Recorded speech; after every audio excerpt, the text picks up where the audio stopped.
I told you he'd come round once you looked into it a bit more. It's what he wants. I know. The place looked fantastic. Nobody was being tortured. It's just the concept. I can't get my head round sending my own child to a boarding school. It's well sorted. I think that's what Joseph called it. Well sorted. Probably beat that kind of thing out of him with the school mace or whatever they use these days. I think they've moved on a bit since your day.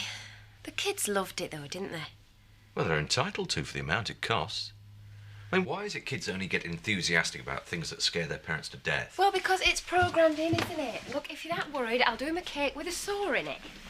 Right, now, best get going, catch the political wave and all that. I suppose next stage is seeing whether they've got a place for him.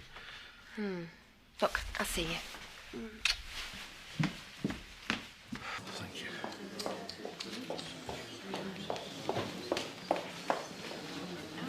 Come on, I've saved your place.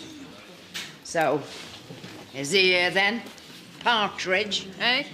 The snake selling us off just to keep a few fat cats happy. We could have done with Edna being here. You and me are far too diplomatic. We need fire. Well, I'll soon put a rocket up him, don't you worry.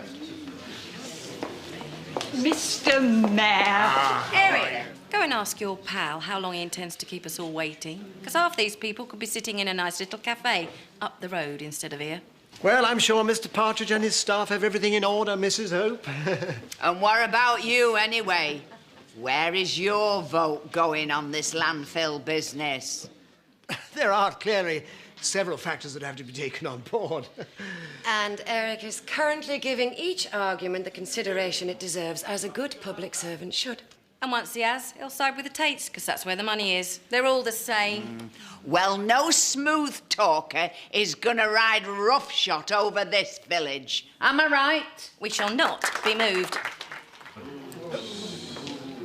You see what I mean? Even people like Betty wake up occasionally if you prod them hard enough. Keep smiling, keep nodding. This is Partridge's little gathering. If it turns into a lynch mob, that's his problem. I'm sure the facts outlined here will allay a lot of the concerns that some of you, rightly so, will be bringing up. Who does she think she is, lately? Just read it, make the pluses for the area, and make your own minds up. That's all we're asking. By the way, Eric, we're very grateful for Harry's support in all of this. I assume what goes for the MP goes for the mayor? This is perhaps not the place to go into it right now, Charity. So we'll have a meeting especially then. Great. I think what Eric's trying to say is there seems to be a new groundswell of popular opinion we have to consider. Absolutely. We need to know who we can rely on. And I am the last person to stand in the way of enterprise. Unless there's a threat to the common good. Mr. Partridge will see you now, Mrs. Pollard. Oh, no, please, let the ordinary people have their say first.